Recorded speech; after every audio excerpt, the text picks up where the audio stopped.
Assalamualaikum warahmatullahi wabarakatuh. Yang suaranya besar dapat hadiah umrah nanti.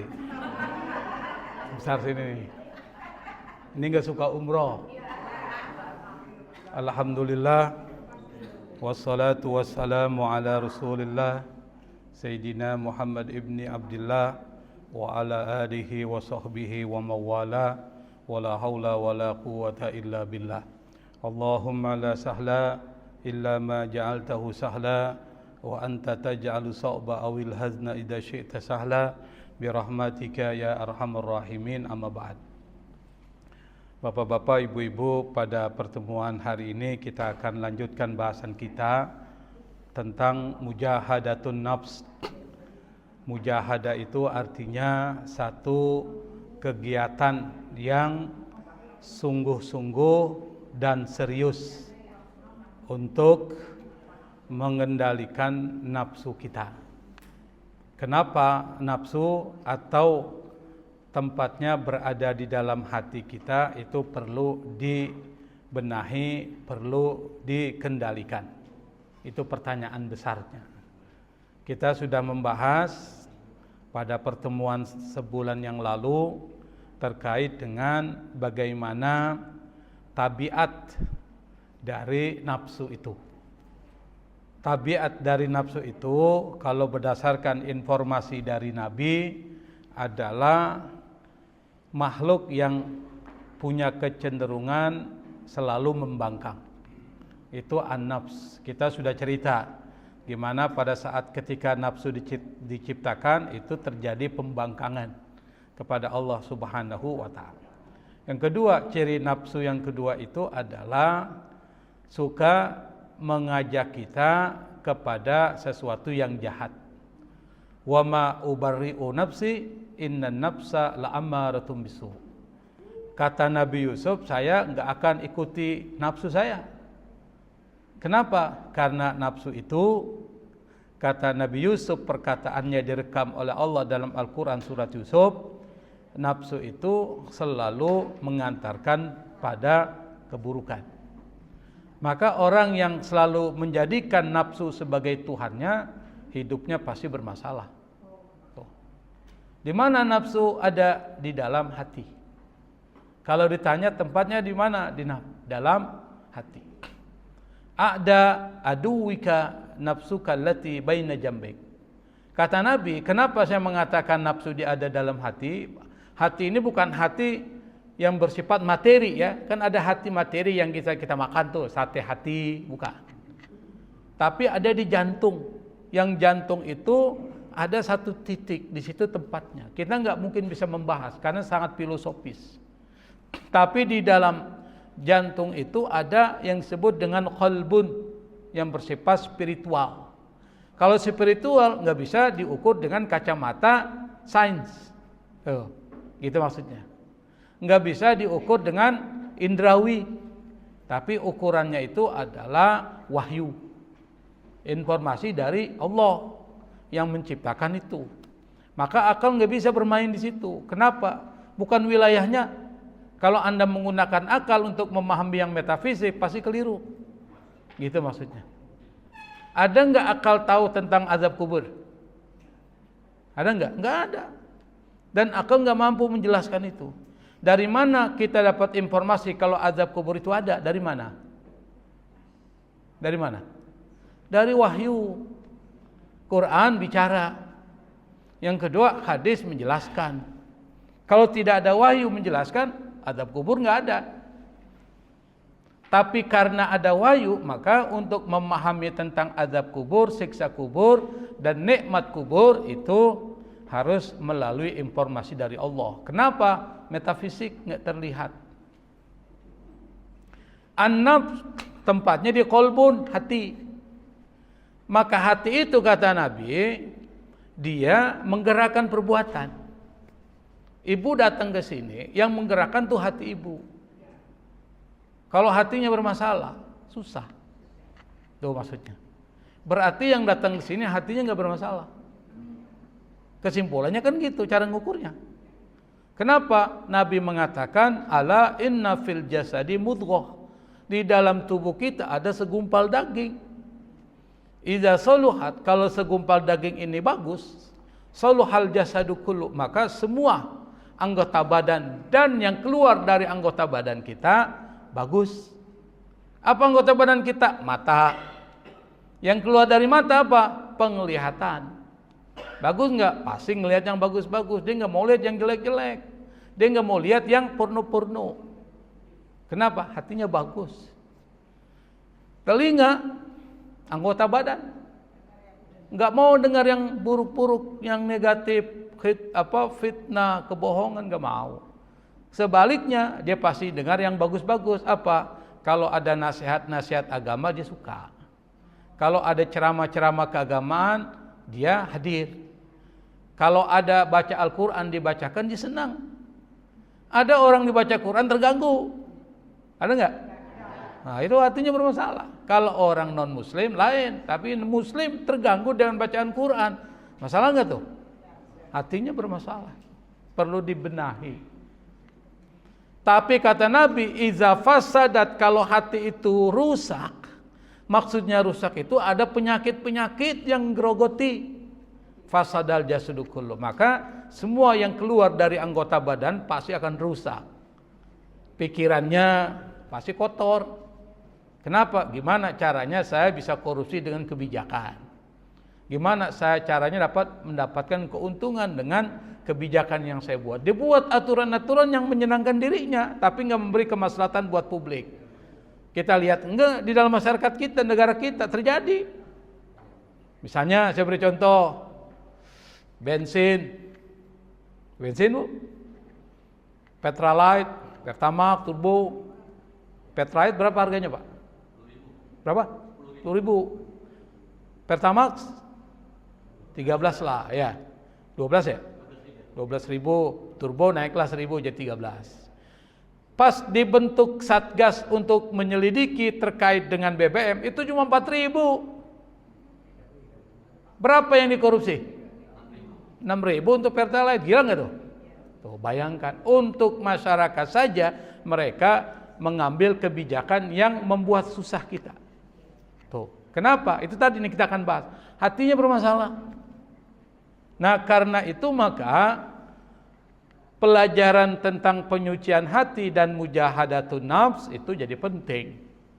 Kenapa? Karena yang menggerakkan anggota tubuh kita dan perbuatan kita. Kata Nabi, ala wahiyal qalbu, ketahuilah segumpal daging itu adalah hati. Maka hati itu menjadi pembahasan yang penting dalam Islam. Kenapa penting? Karena yang pertama, yang menggerakkan perbuatan itu hati. Satu.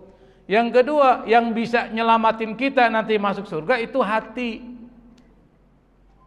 Ada nggak dalilnya? Ada Pak. Yauma la yanfa'u malu wala banun illa man atallaha biqalbin salim. Hari di mana harta enggak ada manfaatnya, anak tidak ada manfaatnya, yang manfaat apa? Illa man atallaha biqalbin salim.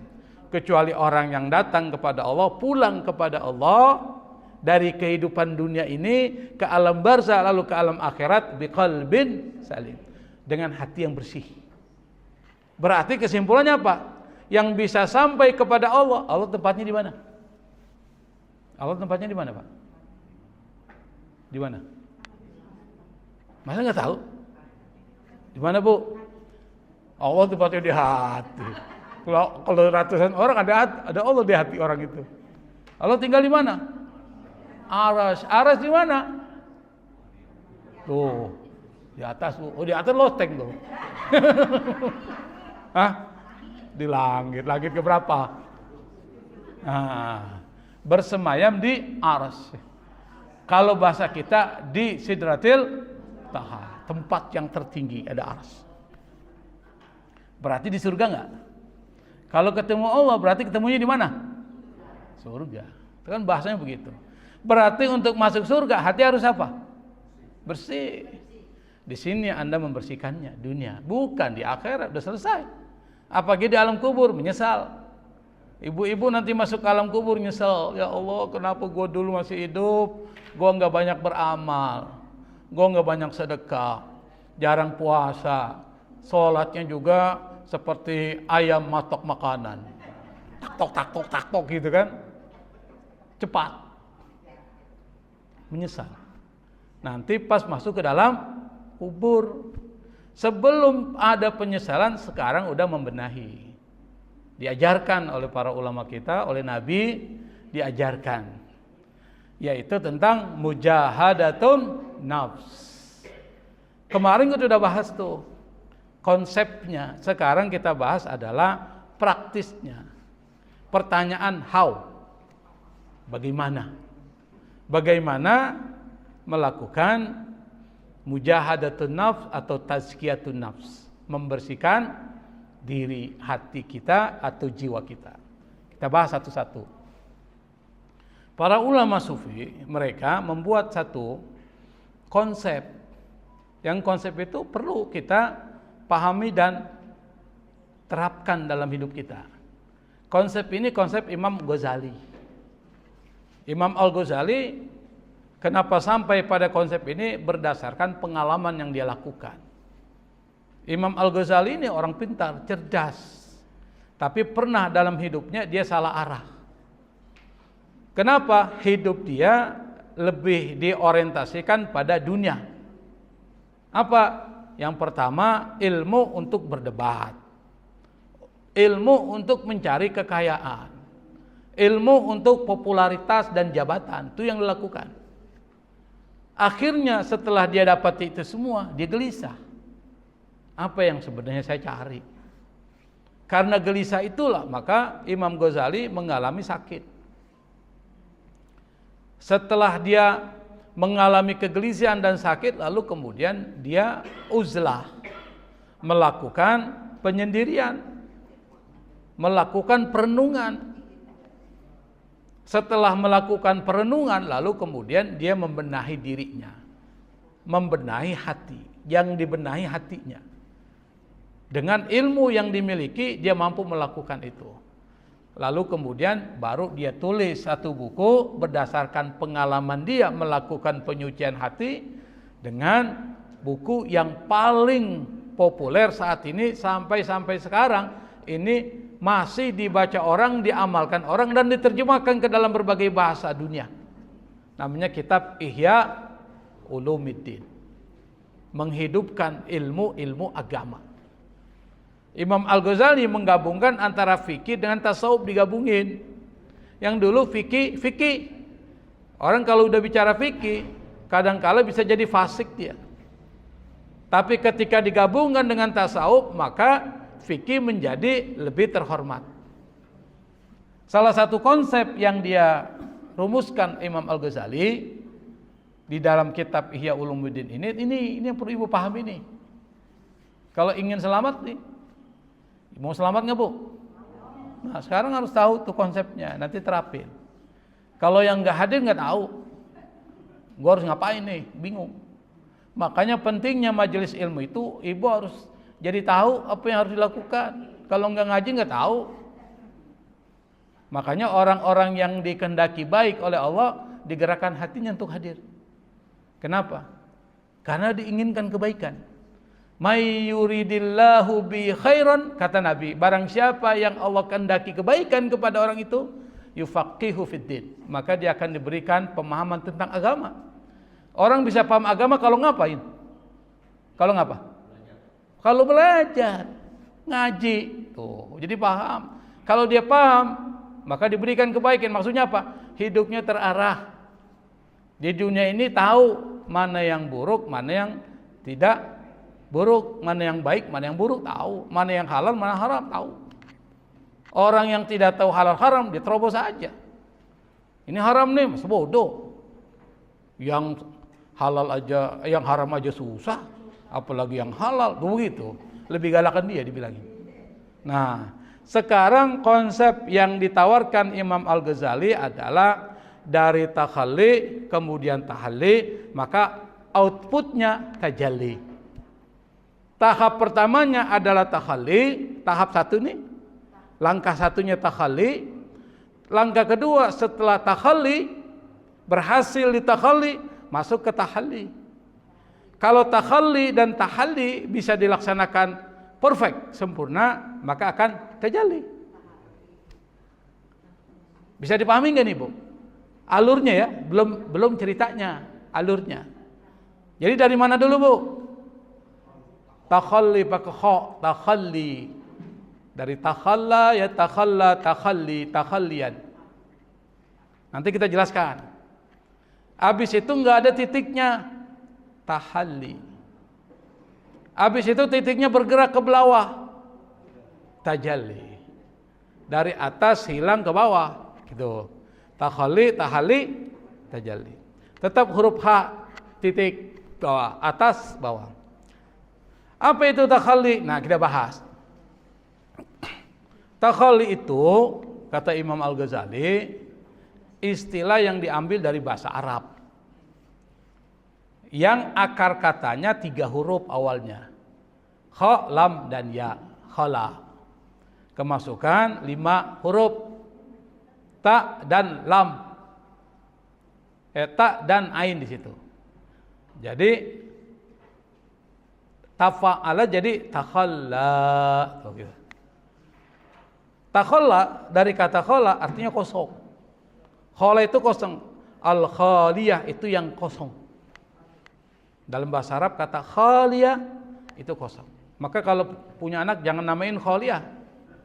Kosong. Kosong kantongnya, kosong otaknya, kan repot kan? Kosong.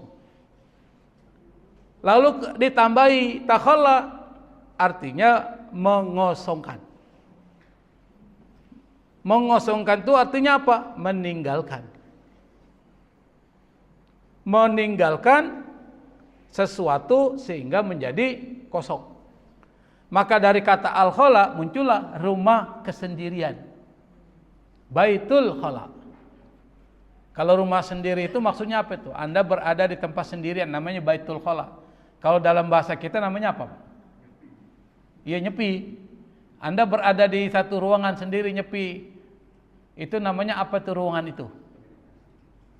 Apa tuh? Nyepi dia sendirian. WC Pak, WC. Bahasa Arabnya baitul khala itu toilet. Bapak Ibu kalau ke toilet sendiri atau berdua? Sendiri atau berdua? Berarti rumah sendiri. Masuk ke WC, bengong. Semua sesuatu yang nggak dibayangkan muncul. Makanya kalau di WC jangan lama-lama. Kenapa? WC itu tempat ngumpulnya jin. Jin. Kalau jin yang nggak bagus, yang dibisikin yang kotor-kotor negatif. Kalau terlalu lama duduk di WC sambil ngerokok kan lama itu, ya kan? Dapat inspirasi. Wah, ini ingat inspirasi itu dari jin loh, hati-hati. Maka masuk ke WC ada doanya. Apa doanya? Allahumma inni a'udzubika minal khubuthi wal khaba'is. Ya Allah, aku berlindung kepada Engkau dari jin laki-laki dan jin perempuan. Berarti jin itu ada laki-laki dan perempuan. Berarti jin beranak pinak tuh. Kenapa disuruh berlindung dan kita diajarkan Rasulullah ketika masuk WC harus berlindung? Karena di situ ada tempatnya jin. Jangan sampai Anda masuk ke situ Anda dipengaruhi oleh yuwaswisu fi sudurin nas minal jinnati wan nas. Diberikan was-was. Inspirasi yang negatif. Wah, sekarang saya dapat bagaimana caranya korupsi. Dapatnya di WC, Pak. Dibisikin oleh jin. Itu baitul khala. Nah, dari kata khala itu ketambahan takhalla dalam bahasa Arab artinya mengosongkan. Ketika diambil dalam ilmu tasawuf, ilmu tazkiyatun nafs, maka diartikan satu aktivitas, satu proses yang di situ ada pembersihan dan pengosongan hati. Jadi hati kita ini terisi sekarang. Terisi oleh apa? Sesuatu. Apa itu? Ada penyakitnya, ada yang sehat terisi. Ada nodanya, noda ada titik-titik hitam. Ada itu. Nah, titik hitam ini yang bikin kita sulit menerima kebenaran. Kalau hati kita semuanya ada titik hitam, tertutup enggak? Ketika tertutup, khatamallahu ala qulubihim wa ala sam'ihim. Allah tutup hatinya. Kalau Allah tutup hatinya, gelap. Kalau dia gelap, bisa terima cahaya? Enggak bisa, gelap.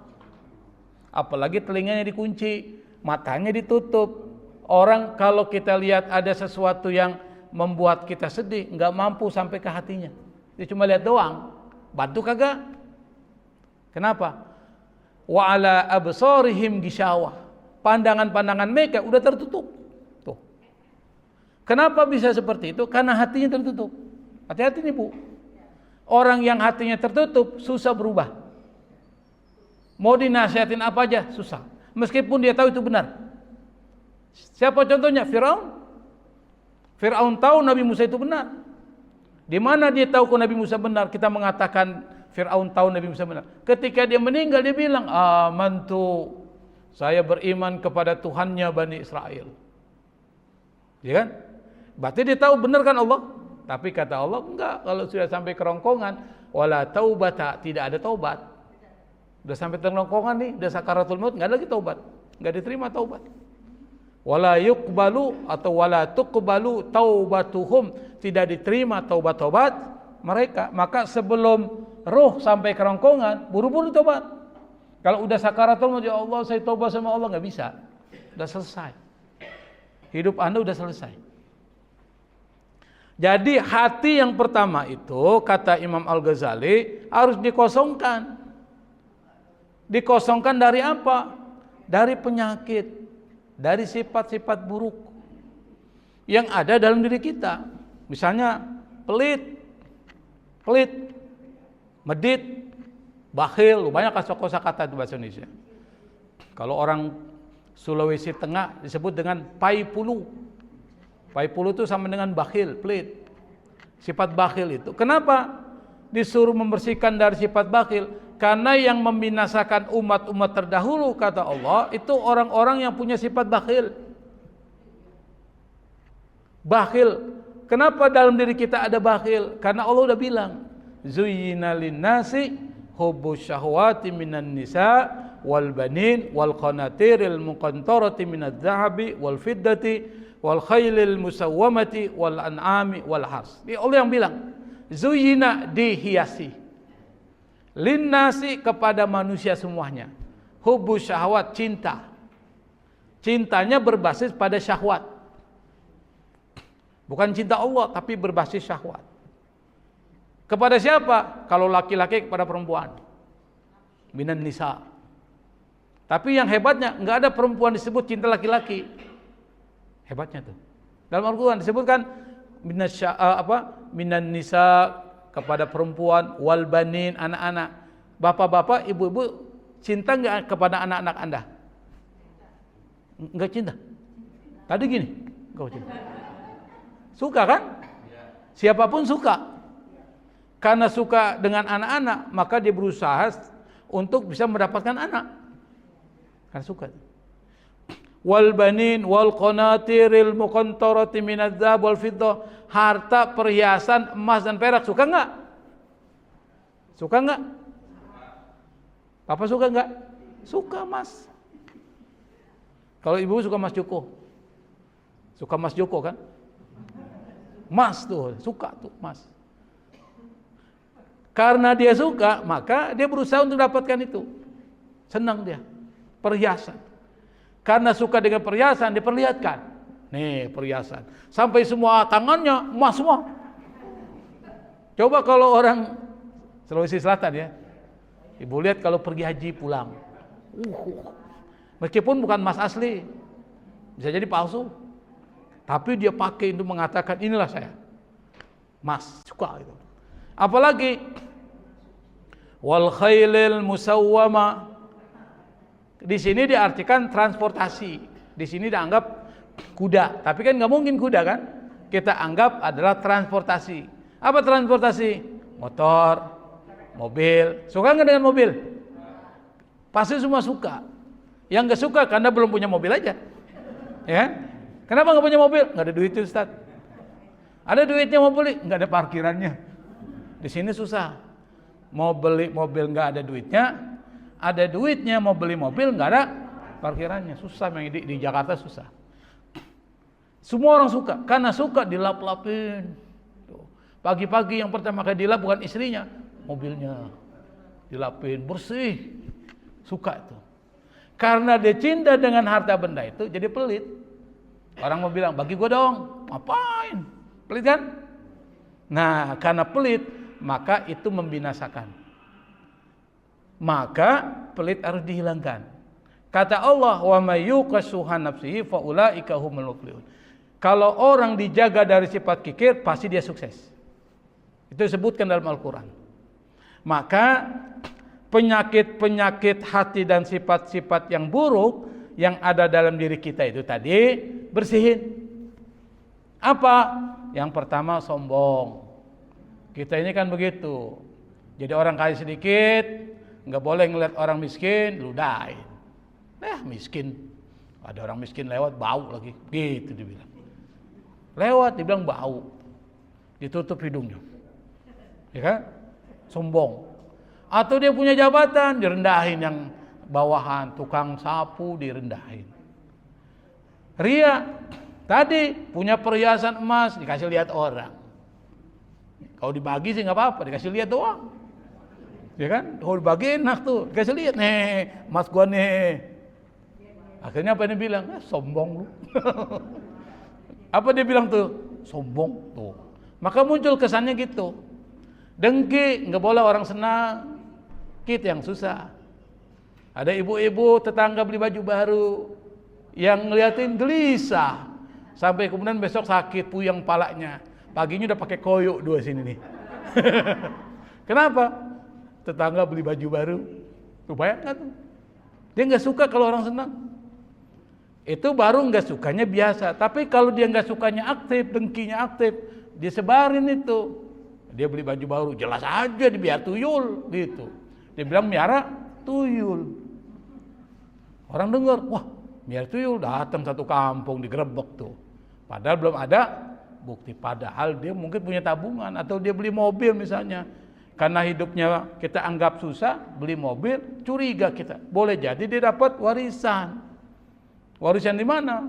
Mungkin dia orang tuanya punya tanah berapa ratus hektar, dikasih dia 20 hektar. 20 hektar harganya mahal, bisa sampai 4 M misalnya. Beli mobil Alphard 1 M bisa. Masih tinggal 3 M. Dianggap dia korupsi lah. Dianggap dia miara tuyul dan seterusnya. Itu dengki. Dendam. Dendam itu bahaya, Bu. Kalau orang dendam, sewaktu-waktu pasti dia akan balas tuh. Tapi dilihat kesempatan. Lewat nih, dia pernah ngatain gue nih. Nanti pas lewat sini, gue kasih paku di bawahnya nih. Motornya nih, udah siapin dia tuh. Bahaya tuh, kena paku motor nggak berimbang, jatuh. Pas jatuh di situ ada sesuatu, prak, pala, pung, mati. Tuh, dendam. Makanya kita diajarkan oleh Allah satu doa. Dan kalau kita baca doa ini termasuk kelompok ketiga yang dicintai Allah dalam surah Al-Hasyr. Apa? Walladzina ja'u min ba'dihim yaquluna rabbana ighfir lana wa li ikhwanina alladzina sabaquna bil iman wa la taj'al fi qulubina ghillan lil ladzina amanu rabbana innaka ra'ufur rahim. Pernah dengar doanya kan? Pernah dengar kan?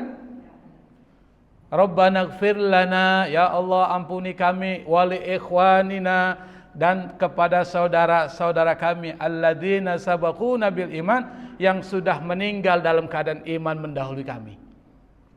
Wala taj'al, jangan jadikan ya Allah fi qulubina, dalam hati-hati kami ini ghillan, dendam, dengki. Kenapa? Kalau orang dengki, dendam, kita enggak bersaudara, pecah.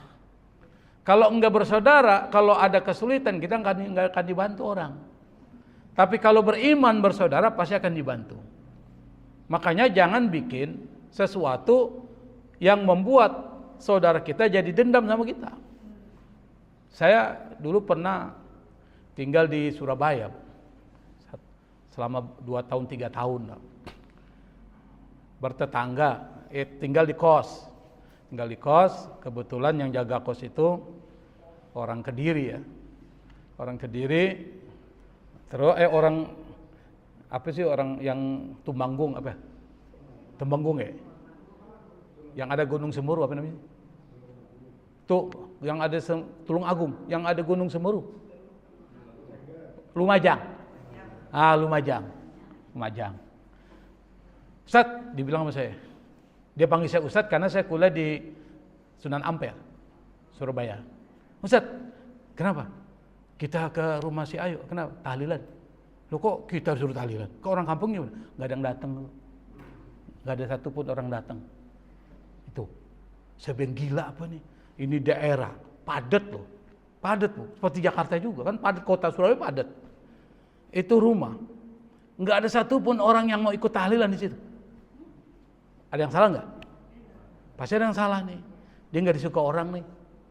Kenapa? Mungkin hidup dia bertetangga bikin sulit orang, bikin orang nggak suka, bikin orang dendam. Tuh, dia polisi bu, polisi. Tapi udah pensiun. Ya mungkin waktu saat polisi bikin susah orang. Mungkin ya, kita nggak tahu kan. Aduh, gimana Pak? Saya ini harus mempersiapkan diri buat besok nih. Nggak ada orang saat saya diajak sendiri. Masa saya tahlilan sendiri? Lah, aduh, gimana ya? Udah kita tahlilan berdua, jadi duet maut. Dalam hati saya, ya Allah, jangan sampai kita hidup seperti ini.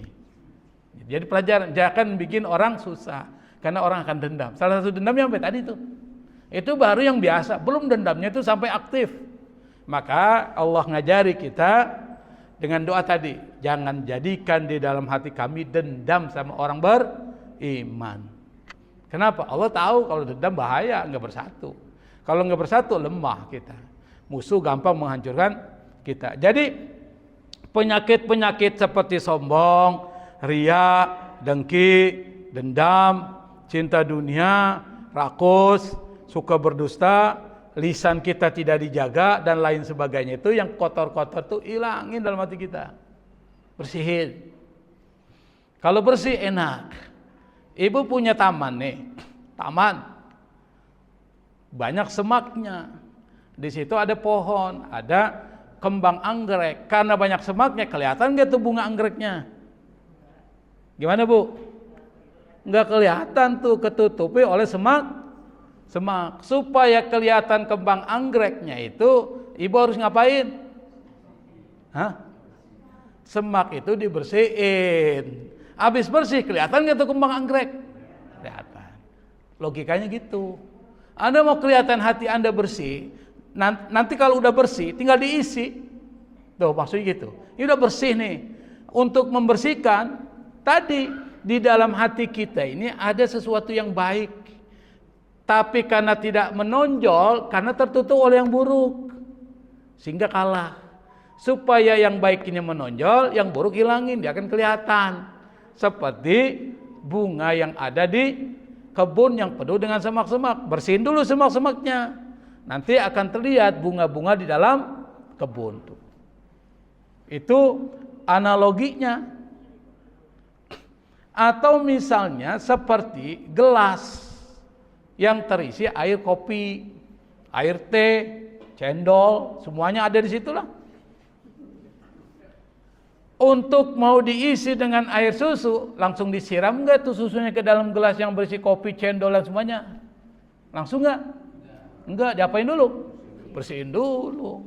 Bersihin dulu tuh. Habis bersih, kan bagus tuh. Kira-kira diisi susu. Habis kita minum KB diisi susu, kira-kira rasanya rasa susu atau rasa kopi, susu dan cendol? Susu tuh. Kenapa? Udah bersih. Itu logikanya. Bisa dipahami enggak, Bu? Kalau ibu menjadi orang baik, yang kotor-kotor dibersihin dulu.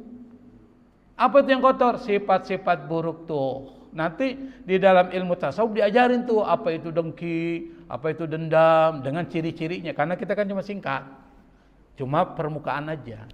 Suatu-waktu nanti kita akan bahas. Kalau masih ada umur ya. Apalagi ini kan sebulan sekali tentang tazkiyatun nafs. Jadi kalau ada umur kita bahas gimana sih dengki itu, cirinya apa. Kira-kira saya kena virus dengki nggak nih? Nanti diukur dengan itu. Kita akan bahas pada pertemuan yang lain ya, karena ini masih lama ini. Jadi semua penyakit-penyakit hati hilangin. Kosong, ya kan? Habis kosong, isi, namanya tahalli. Tuh, kalau udah kosong tuh gampang diatur. Ini ruangan kalau kosong gampang nggak di dekor. Tapi kalau di dalam ruangan ini banyak barang-barang berserakan semuanya, mau didekor susah nggak? Susah tuh. Jadi dibersihin dulu baru dekor. Enak. Ruangan kosong lebih mudah untuk dekor. Nah, maka setelah takhalli kosong tuh hati kita dari sifat-sifat buruk, penyakit-penyakit hati atau amradul qulub, maka kemudian jangan berhenti cuma kosong doang. Kalau kosong doang nggak ada manfaatnya dong. Gelas kosong ada manfaatnya nggak? Tapi kalau gelas berisi nih kayak ada airnya, nih ibu ya, ada manfaatnya nggak? Apa manfaatnya? Bisa minum. Manfaatnya bisa diminum, ada airnya, tuh kan manfaat. Coba kosong, ngapain lo kosong di sini? Itu maksudnya. Nah, harus tahalli. Apa itu tahalli? Diambil dari kata hilyah. Hilyah itu perhiasan. Maka kalau ada orang namanya hilyah, itu perhiasan. Hilyatun nisa, perhiasan perempuan. Dari kata halla, yang artinya menghiasi, mengisi, membiasakan. Jadi ini yang sudah kosong dihiasi, jadi cakep. Ini yang sudah kosong diisi, jadi bermanfaat. Maksudnya gitu. Maksudnya apa? Dalam ilmu tazkiyatun nafs yang dimaksud dengan tahalli itu adalah ente menghiasi dan mengisi diri setelah kosong dari penyakit-penyakit hati, sifat-sifat buruk, itu diisi. Kalau sudah kosong gampang isinya. Tapi kalau masih penuh, kosongin dulu, gitu maksudnya. Diisi gimana caranya? Diisinya itu dengan yang baik-baik. Kalau dulu kita ini kalau ngaji pengen dilihat orang, riya tuh. Kosongin riyanya. Ya kan? Habis dikosongin riyanya, diisi dengan ikhlas. Saya ngaji karena Allah. Gitu. Bukan karena bagi yang baru kawin karena mertua, bukan. Atau pengen yang mau nyalonin jadi anggota DPR supaya kelihatan soleh, ya kan? Bukan karena itu. Tapi saya ngaji duduk karena Allah. Maka yang riya itu hilang. Bukan cuma ngaji, yang lain juga. Salat, puasa, zakat, sedekah karena Allah. Ini udah bagus karena Allah. Ditulis sedekah 1 juta. Jangan tulis nama gue ya. Tulis hamba Allah. Tulislah hamba Allah kan. Jumat biasanya kan diumumin tuh. Diumumkan yang memberikan donasi 1 Ahmad, kedua Mehmet, yang ketiga Muhammad, pokoknya Mehmet semua lah kan. Mahmud semuanya dari hak mimdal. Yang terakhir hamba Allah. Yang hamba Allah tuh dibilang sama temennya, lu tahu nggak hamba Allah itu siapa? Gue. Tuh, ya riak juga. Sama aja bohong juga. Udah bagus awalnya kan, dia bilang itu gue tuh 1 juta. Hilang tuh pahalanya. Maksudnya bagus, pahalanya hilang tuh. Jadi bersihkan tuh riya dari sifat-sifat riya, bersihkan. Isi setelah kosong tuh, isi dengan ikhlas. Apa tuh ikhlas? Melakukan sesuatu karena Allah, untuk Allah, demi mencari keridhaan Allah. Nanti dibahas khusus. Namanya dalam ilmu tasawuf, kitab Ihya Ulumuddin disebut dengan al-munjiyat, yang nyelamatin kita. Kedua, kita dulu suka bohong. Karena kita ingin hidup selamat, maka kita harus hilangin sifat bohong. Biasanya ibu-ibu nih suka nih. Dia bilang sama anaknya, "Nah, nanti kalau ada tukang kredit tuh, tukang kredit, ibu-ibu kan suka kredit tuh. Yang dulu ya, kalau sekarang jarang. Dulu tukang kredit, saya ingat banget saya punya ibu dulu kredit, kayak pancing. Dan tukang kredit suka banget datang lagi bawa barang. Kredit, tulis. Kalau itu masih lumayan panci kan. Tapi kalau dia debt collector tuh, dia ngutang sampai 5 juta, 10 juta, datang penagih hutang, dia bilang sama anaknya. Kalau dia datang bilangin, ibu nggak ada di rumah. Oh, diajari anaknya bohong, dia juga bohong. Nah, kalau udah bersih dengan sifat bohong, diisi dengan jujur. Begitu seterusnya. Setelah kosong hati dari penyakit-penyakit hati dan sifat-sifat buruk, harus diisi. Harus dihiasi.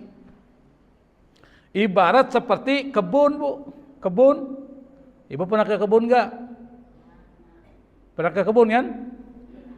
Nah, kebun supaya kelihatan yang baik-baik itu, karena di situ banyak semak, banyak batunya, maka Anda perlu mengosongkan itu kebun itu dari sesuatu yang membuat tampak tidak indah. Seperti yang saya katakan tadi, takhalli. Setelah kebun itu kemudian kosong ya, kira-kira perlu ditanam nggak dengan pohon-pohon yang lain? Perlu nggak? Perlu. Itu namanya tahalli. Kalau udah ditanam, dirawat nggak? Dirawat, disiram, kasih pupuk supaya subur. Kalau dia buah-buahan pohonnya bisa menghasilkan buah yang manis. Kalau dia bunga, anggrek dan seterusnya, bisa tumbuh kembang dan bunga yang menarik tuh. Itu namanya tahalli. Ketika hati kita udah bersih dari penyakit-penyakit hati, maka Anda harus mengisinya seperti kebun tadi. Setelah dikosongkan kebun itu, ditanam dengan pohon-pohon yang memberikan manfaat. Apa? Manfaat buahnya atau manfaat keindahan. Tuh. Tapi pohon dan bunga-bunga yang ditanam atau tanaman berbunga yang ditanam harus dijaga terus. Supaya apa? Supaya tumbuh. Nanti kalau sudah ditanam dengan dengan sesuatu yang baik, jangan cuma sebentar, dirawat, namanya istiqamah. Harus istiqamah, dirawat tuh. Jangan cuma bulan puasa doang. Bulan puasa kerawat nih. Pas selesai bulan puasa kembali lagi tuh, dirawat supaya bersih terus menerus. Jadi bisa dipahami nggak, Bu? Bisa ya? Kalau nggak bisa juga nggak apa-apa, Bu ya. Emang gue pikirin itu. Tapi insya Allah bisa lah. Rata-rata ini kan sudah selesai SD kan? SD kan? SD. SD. Kalau S3 cendol. Kalau sudah selesai SD berarti udah paham. Kalau saya bilang sudah selesai S1 kan nggak enak. Jadi SD aja, SD, SMP, SMA. Artinya mudah-mudahan bisa dipahami. Kalau kita buat analoginya banyak, Bu. Banyak. Atau seperti cermin. Cermin nih. Cerminnya penuh dengan debu, bisa nggak ngaca? Nggak bisa ngaca tuh. Nggak kelihatan kita, debu semua. Kok mau ngaca tampang gue cakep nggak nih? Karena debu semua. Yang kelihatan warnanya coklat semua tuh. Karena debu kan. Supaya kelihatan wajah kita diapain tuh? Bersihin. Bening. Cukup nggak dibening? Enggak.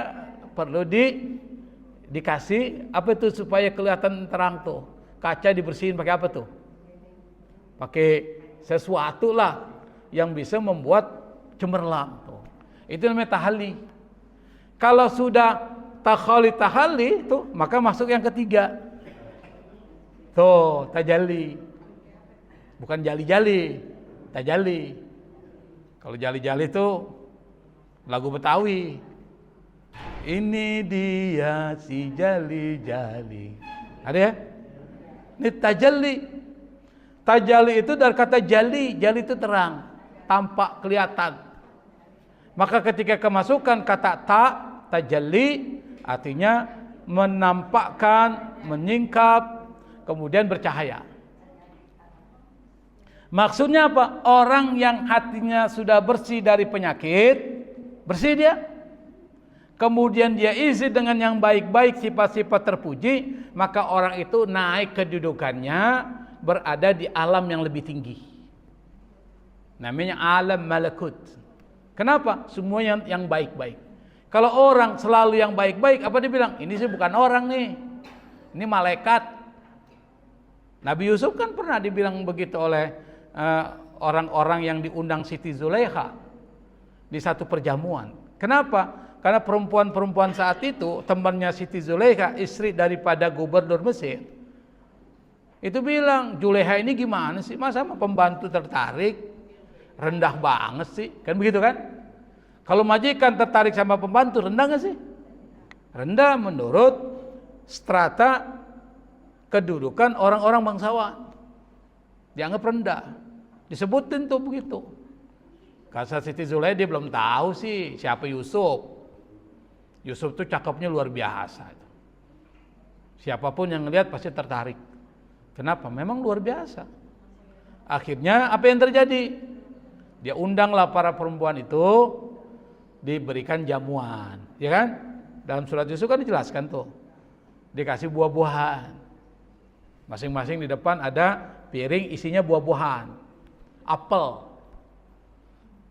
Untuk memakan buah-buahan gak mungkin langsung, bangsawan kok makan langsung. Kecuali bapak tuh.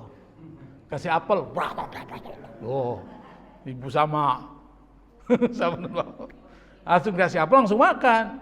Kasih pisau. Sikinan, disebut dengan sikin, pisau. Berarti kan dipotong. Iya kan? Jadi makannya dipotong. Baru dimakan. Kita kan gue digrogotin.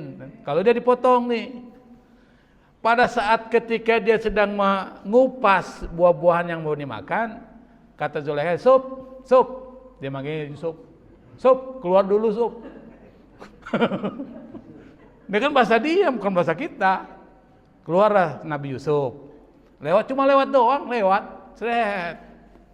Seperti Pragawati, lewat kan? Cuma lewat doang, suruh lewat. Ini perempuan dari ujung ke ujung gini tuh. Sambil motong buah-buahan. Karena dia nggak sadar cakepnya Nabi Yusuf itu, yang dia potong diiris apanya? Tangannya. Dipotong. Nggak terasa. Orang kalau sedang mabuk cinta, sakit nggak terasa. Tuh, tangannya dipotong nggak terasa. Coba kalau bapak cuma lagi sadar, potong tuh tangan, sakit nggak? Sakit. Ini nggak sadar. Sama dengan orang kalau sudah ketakutan di kubur-kubur anjing, larinya cepat. Sampai dia bisa loncat itu pagar yang tinggi tuh. Karena saking takutnya lompat dia. Tuh begitu tuh orang kalau sudah panik. Sama. Ketika dia lihat itu apa dia bilang? Ma hadza basyara in huwa illa malakun karim. Kata para perempuan ini bukan orang. Ini malaikat tuh. Bukan mengatakan malaikat seperti malaikat-malaikat di dalam keyakinan kita, tapi karena bersihnya, cakepnya, sopannya semua kayak malaikat, nggak ada salahnya, nggak ada kurangnya. Sama ini, kalau orang yang hatinya kosong dari penyakit hati, yang terisi yang baik-baik, udah bukan seperti orang lagi, udah seperti malaikat. Berarti kalau alam malaikat dengan alam Allah dekat nggak? Dekat. Karena dia dekat, terbukalah hijab, tersingkap. Bisa paham ini Bu? Karena dia tersingkap, dekat. Kalau orang dekat sama seseorang, dia minta dikasih nggak? Dikasih. Allah karena dekat dengan hambanya, jangankan diminta, nggak diminta pun Allah kasih. Tuh maksudnya gitu. Kenapa? Karena udah dekat, berada di satu rumah. Orang di rumah itu nggak bisa orang lain kecuali orang-orang yang dipilih Allah. Ketika udah dekat dengan Allah, maka dia berada dalam min ahlillah, keluarganya Allah. Apapun yang dibutuhkan Allah kasih. Makanya ada sebuah hadis Rasulullah nih, ketika orang udah tahalli, maka dia nanti akan muncul namanya kasyaf. Apa itu kasyaf? Dia tahu yang orang lain nggak tahu. Itu maksudnya. Siapa yang kasih tahu? Allah. Makanya para wali-waliullah itu kasyaf. Karena dia dekat dengan Allah, Allah kasih tahu. Bukan dia punya kemampuan mengetahui sesuatu yang tidak terjadi, tapi Allah kasih tahu apa yang akan terjadi. Itu wali. Namanya kasyaf. Kenapa? Karena makamnya udah tadi tuh, hati udah bersih, diisi dengan yang baik-baik. Kalau ngomong yang baik, nggak pernah bohong, maka udah tinggi. Itu yang disebut dengan tajalli. Artinya apa? Dia bisa memahami sesuatu. Bahkan dia belajar aja, yang orang tidak tahu, dia tahu. Allah buka yang sulit. Kenapa? Karena udah makom begitu. Maka orang-orang yang belajar ilmu hikmah, tuh, ilmu hikmah itu maksudnya seperti kitab Al-Hikam, itu kitab tinggi. Maka orang-orang yang belajar harus sudah bersih dulu supaya gampang dikasih ilmu oleh Allah Subhanahu wa taala. Kalau belum bersih susah. Karena ini ilmu-ilmu khusus. Maka Nabi pernah mengatakan, meriwayatkan dari Allah, Allah pernah berfirman dalam hadis qudsi. Jadi ada dua firman Allah, Al-Qur'an dan hadis qudsi. Dan hadis yang redaksinya dari dibuat oleh Nabi namanya hadis biasa. Jadi Quran, hadis ada dua, ada hadis qudsi dan hadis biasa. Hadis qudsi diriwayatkan oleh Nabi tapi Allah yang ngomong. Kalau hadis biasa dari Allah tapi redaksinya dari Nabi. Ngerti nggak maksudnya? Bahasanya dari Nabi, Nabi yang ngomong. Tapi pesannya dari Allah. Kalau ini Allah yang ngomong, Nabi yang riwayatin. Qala Nabi sallallahu alaihi wasallam, kayaknya ibu sibuk banget ini, mau jadi wali kayaknya ya. Nanti jadi wali nanti baru udah selesai. Kalau kita udah belajar tahalli, tajalli. Kita bahas dulu. Jadi ada hadis qudsi nih, bisa dibaca nggak nih? Kelihatan nggak sini? Kelihatan? Kok nggak kelihatan Pak mana Pak Najib? Nih, kecil ya? Kalau kecil gedein Pak, gedein. Gedenya gimana ya? Nah, hadis qudsi ini mengatakan, ma taqarraba ilayya abdi, kalau seorang hambaku mendekatkan diri kepadaku. Itu tadi ada takhalli tahli. Udah kosong hatinya diisi dengan ibadah-ibadah, baca Quran dan seterusnya. Bisain abdalu, dengan sesuatu yang lebih utama min adai, dari melakukan maftaratu alai, kewajiban-kewajiban yang kewajibkan kepada dia. Maksudnya yang sunnah-sunnah. Yang wajib dia sudah laksanain, sholat 5 waktu dia laksanain, puasa bulan Ramadan dia laksanain, zakat dia laksanain. Tapi yang sunnah-sunnah dilakukan nih, apa? Puasa Senin Kemis, puasa Nabi Daud, puasa Ayyamul Bid, Sitan min Syawal, 6 di bulan Syawal atau di bulan Rajab, 1 bulan full misalnya kalau kuat, bulan Sya'ban 30 kalau kuat, bulan Ramadan 30, kalau dihitung sampai 90 tuh. Ditambah 6, 96, tambah lagi 4 jadi 100. Kuat enggak Ibu? Rajab 30 hari puasa. Sya'ban 30 hari jadi 60. Ramadan 30 hari jadi 90. Kuat enggak? Pasti enggak kuat, ya kan? Nah, kalau itu bisa dilaksanakan luar biasa. Kalau yang sunnah dia lakukan, nih, setelah yang wajib dia jalankan, wa ma yazalu yataqarrabu abdi ilayya bin nawafili hatta uhibbahu, dan dia terus melakukan pendekatan diri kepadaku, kata Allah, dengan yang sunnah-sunnah sampai aku cinta sama dia, kata Allah. Makanya harus istiqomah. Ibu misalnya mau sholat duha sunnah, terus jangan sampai berhenti. Kalau berhenti, kembali lagi dari awal. Kembali dari awal. Artinya apa? Anda tidak istiqomah. Yang disebut istiqomah nggak berhenti, kecuali ada penyakit atau sakit. Tapi kalau tengah aja dia tinggalin, nggak istiqomah. Jangan istiqomah. Yang sunnah dilaksanain, tapi istiqomah nggak terputus. Sampai aku cinta sama dia, kata Allah. Apa yang terjadi kalau Allah cinta sama dia? Fa idza ahbabtuhu, kalau aku cinta sama dia, kata Allah, kuntu sam'ahu alladhi yasma'u bi, aku akan jadi telinga yang digunakan untuk mendengar. Telinganya Allah. Ada yang terlewatin enggak kalau pendengaran Allah? Enggak ada. Anda akan mengetahui sesuatu yang enggak diketahui orang. Wa kuntu basarahu alladhi yabsuru bi, aku akan jadi mata yang digunakan untuk melihat.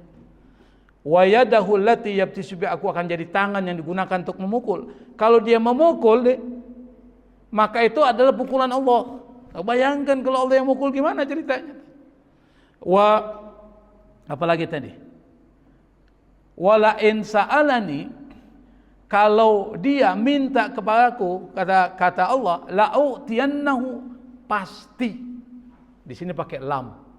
Kalau kita belajar bahasa Arab ada namanya huruf taukid. Di sini ada lam, ada nun belakangnya. La u'tiyannahu. Pasti aku akan berikan kepada dia. Kalau dia minta. Orang yang tadi tuh.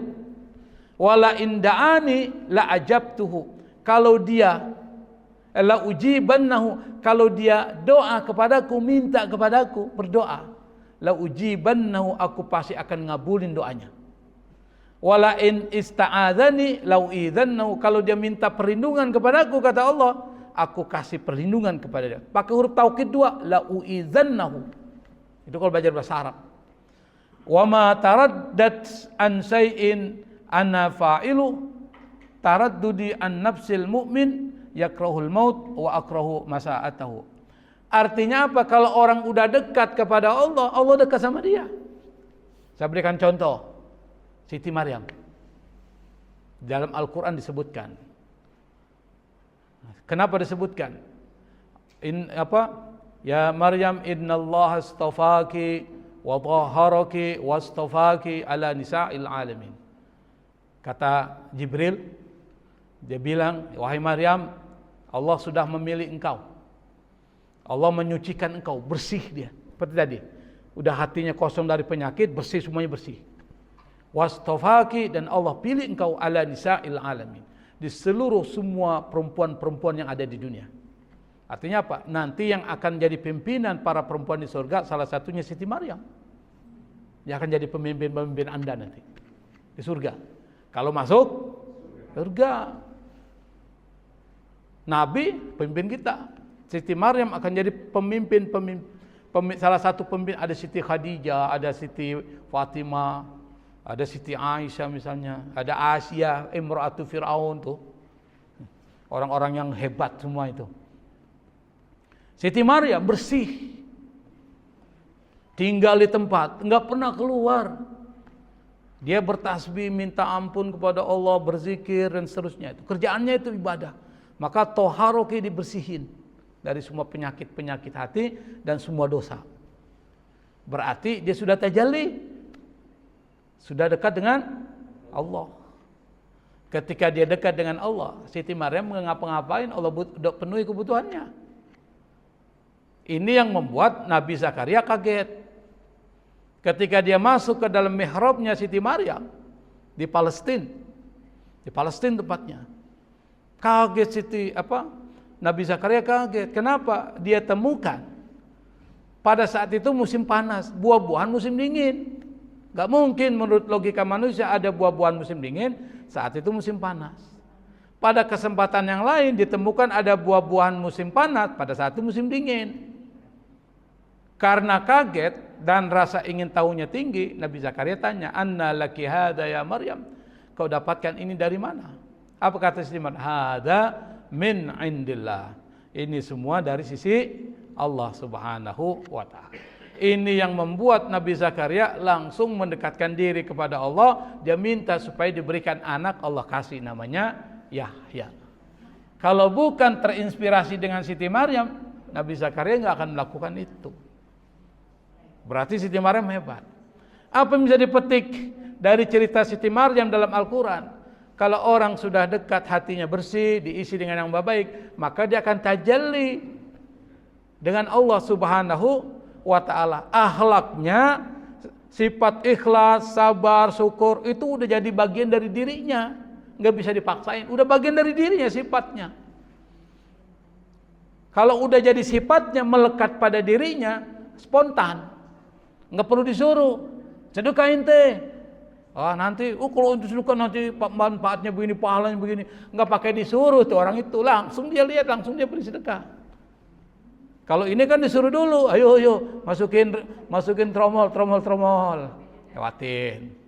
Lo lewat aja, boleh lewat, mau lewatin dong, seret, nggak diisi kan? Dimotivasi sama ustadznya, barang siapa yang bersedekah maka harta nggak berkurang, itu bisa menerima manfaat, baru disedekah 10.000 doang tuh. Kalau orang yang sudah seperti Siti Maryam, spontan aja. Ada orang jatuh naik motor, kita ketawain, ketawa jatuh tuh. Kalau dia enggak, langsung dia bantu. Ada orang kesulitan, dia langsung bantu. Otomatis dia akan lakukan. Kalau orang seperti itu enggak ada rasa dendam, tidak ada rasa iri hati, tidak ada rasa terhadap orang lain, hidupnya tenang enggak? Tenang. Di situ ada sakinatul qalbi. Nah, itu yang disebut dengan manifestasi orang yang hatinya bersih, diisi dengan yang baik-baik, maka hidupnya akan gitu. Dengan Allah dekat, orang lain cinta sama dia. Kenapa? Karena akhlaknya bagus. Kalau orang akhlaknya bagus, para sahabat pernah nanya, "Ya Rasul, akhbirni an aksari ma yudkhilun nasal jannah." Beritahukan kepadaku apa yang membuat orang masuk ke dalam surga yang paling banyak apa? Apa kata Rasul? Taqwallahi wa husnul khuluq. Yang bikin membuat orang masuk surga itu takwa kepada Allah dan akhlak yang baik. Untuk sampai akhlak yang baik, tazkiyatun nafs menjadi wajib. Ibu kalau ingin masuk surga jadi orang baik, wajib ketahui ilmu ini, wajib jalaninnya. Kalau sudah dijalankan, insya Allah ibu akan jadi orang yang baik. Jadi pahami nggak nih? Nanti rinciannya itu kita rinci pada pertemuan-pertemuan berikutnya, satu persatu. Mudah-mudahan masih hidup. Kalau masih hidup ketawa dia. Mudah-mudahan masih hidup, diberikan waktu oleh Allah Subhanahu wa taala. Saya pikir ini bisa saya sampaikan. Mohon maaf. Assalamualaikum warahmatullahi wabarakatuh.